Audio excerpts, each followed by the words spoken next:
भाव।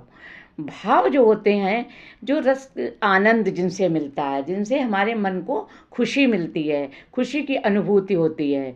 तो इसके अवयव कितने होते हैं? स्थायी भाव, विभाव, अनुभाव और संचारी भाव। रस के अंग कितने होते हैं? स्थायी भाव, विभाव, अनुभाव और संचारी भाव।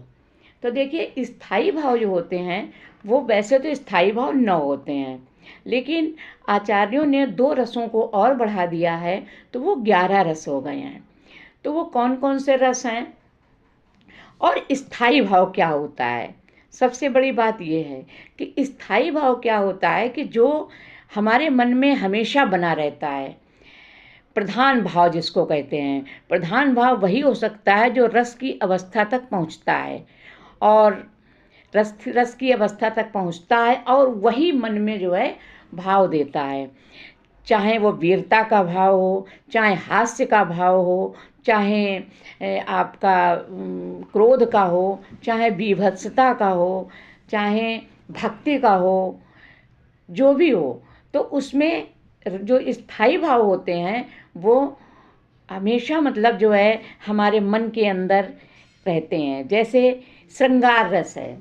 अब श्रृंगार रस का मतलब होता है, उसे 9 मैंने बताए हैं आपको कि रस होते हैं। तो 9 में क्या होते हैं कि श्रृंगार रस, हास्य रस, वीर रस और रौद्र रस, भयानक रस, बीभत्स रस, अद्भुत रस, शांत रस और वात्सल्य रस और भक्ति रस। ठीक है, ये 11 रस होते हैं। तो इसमें जो श्रृंगार रस होता है, इसमें इसका जो स्थायी भाव होता है वो रति होता है। तो रति माने होता है प्रेम।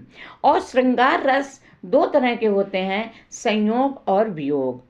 तो संयोग रस जो होता है, तो संयोग रस का जो उदाहरण होता है वो आप किसी भी तरह से कर सकते हैं। बतरस लालच लाल की मुरली धरी लुकाए, सौ करे भौहन हंसै देन कहे नट जाए। तो मतलब इसमें ये मतलब श्रृंगार रस का है कि नायक और नायिका के मिलन का वर्णन होता है। कहत नटत रीझत खिजत हिलत मिलत लजियात, भरे भुवन में करत हैं नैनन ही सो बात।